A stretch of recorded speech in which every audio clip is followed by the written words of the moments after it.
In this video, I'm going to talk about power in AC circuits. Okay, when it comes to DC, let me start with DC, explain a little bit about DC.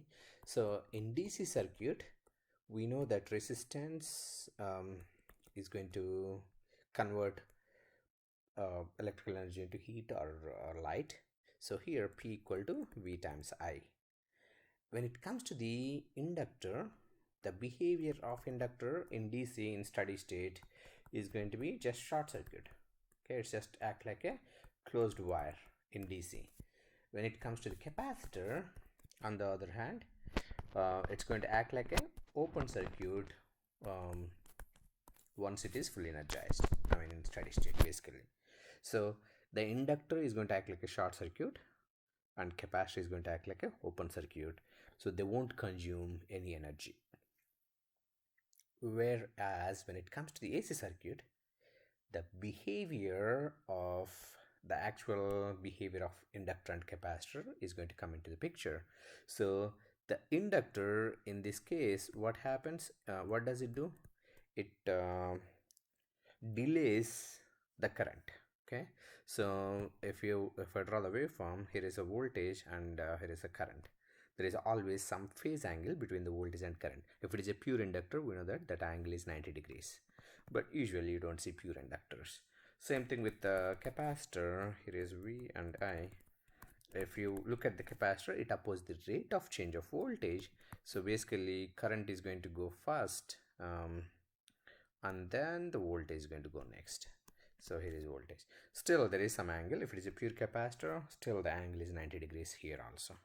Resistance behavior does not change with AC and DC. Here P equal to VI.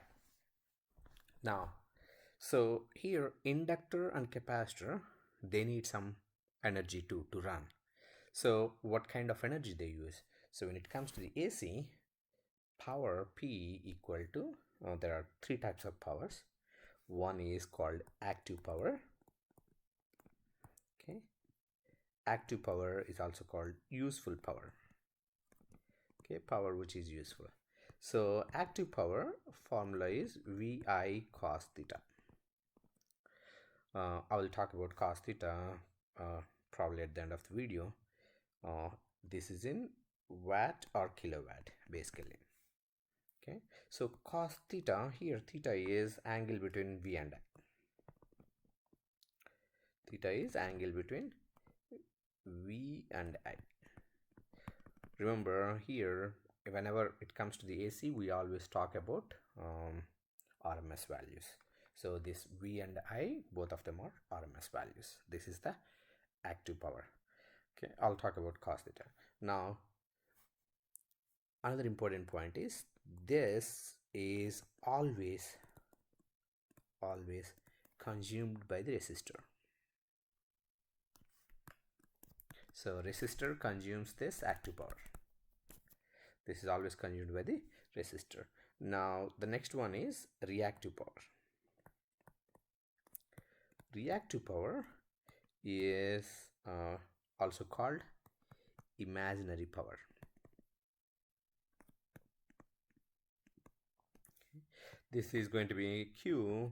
This value is VI sin theta. Okay. This is unit is VAR, volt ampere reactive. Okay, called VAR. Usually when it comes to the electrical engineering, we usually use kVAR because those numbers are really big. Okay, the third one, so active power, useful power, reactive power, imaginary power. Actually active power also called real power. Okay, now the third one is apparent power. Third one is apparent power. Apparent power also called complex power. Okay, now complex power S equal to, it is always VI conjugate. Okay, conjugate is nothing but if say I equal to 20 plus J30, I conjugate is nothing but 20 minus J30. That's what the conjugate indicates. Okay, or S equal to P plus or minus J Q. That's the complex power. Okay, apparent power. This is apparent power. This is complex power. Now, active power always consumed by the resistor. When it comes to the reactive power, it always consumed by inductor. L needs this Q at the same time produced by C. Okay, so Q, reactive power, always consumed by the inductor. Inductor needs that reactive power, and capacitor produces that reactive power. That's what the reactive power is. And apparent power is combination of those two. So usually this P, Q and S represented by a triangle. So this is called power triangle. P, active power, is always a x-axis. Reactive power is always reactive, is also called imaginary, so that's the reason I'm using J. Okay, so that's imaginary power, y-axis. So S equal to complex power, and here is the theta. Okay, so S equal to P, in this case, plus JQ, or so here this is consumed by R resistor, and Q, this is produced by, sorry, this is also consumed by, this is consumed by inductor. Okay, where if I draw the same triangle towards down, so this is minus JQ, that is S, and here is theta. Here S equal to P minus JQ. So P is consumed by R and Q is supplied by C. So capacitor produces it. I mean, capacitor is giving it back to the grid. So we call it as we indicate that as a negative Q. Okay, this is about active, reactive, and apparent power. Let me talk about cos theta. Cos theta is called power factor. Okay, no unit, but must indicate lagging or leading power factor. Lag or lead,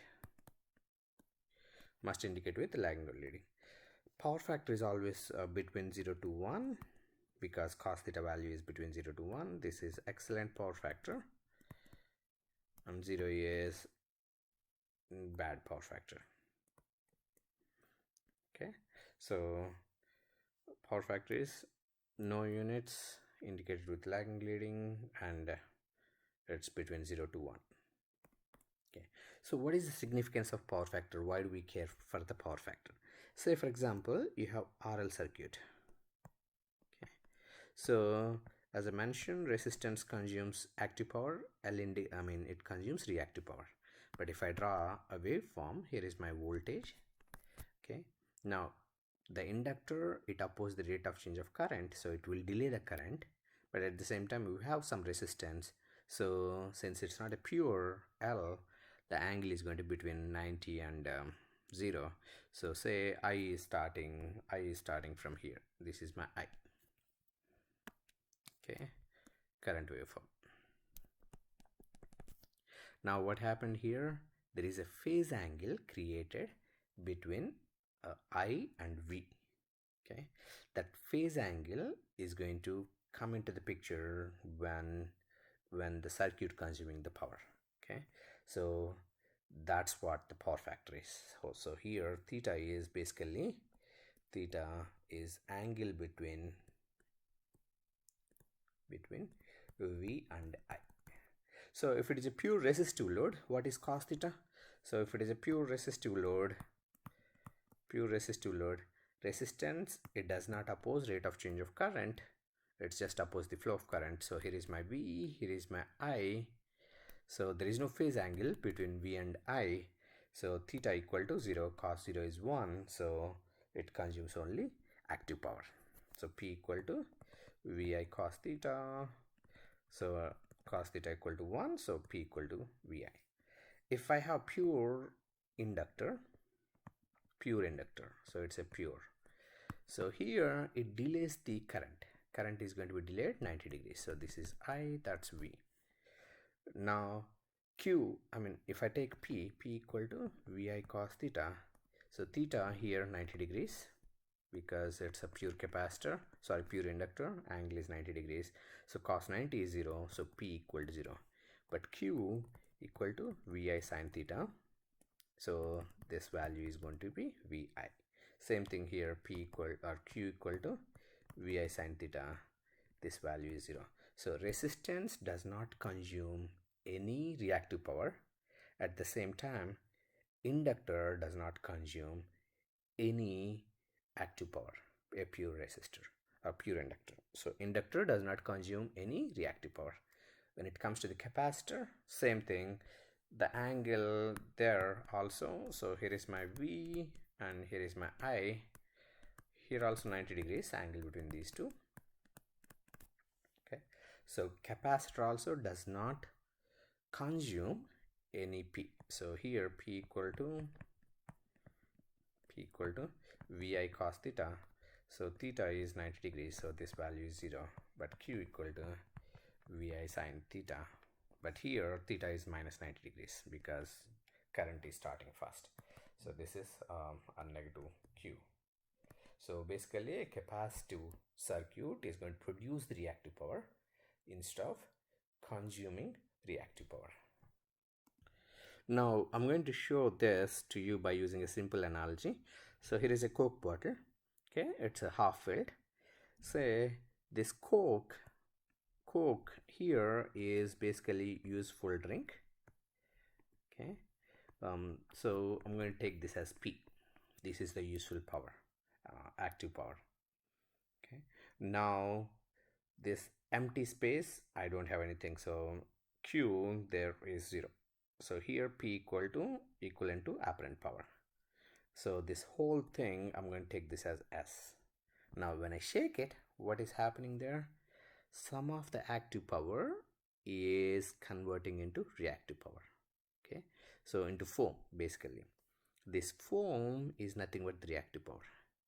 The useful drink is still active power, and combination of those two is apparent power.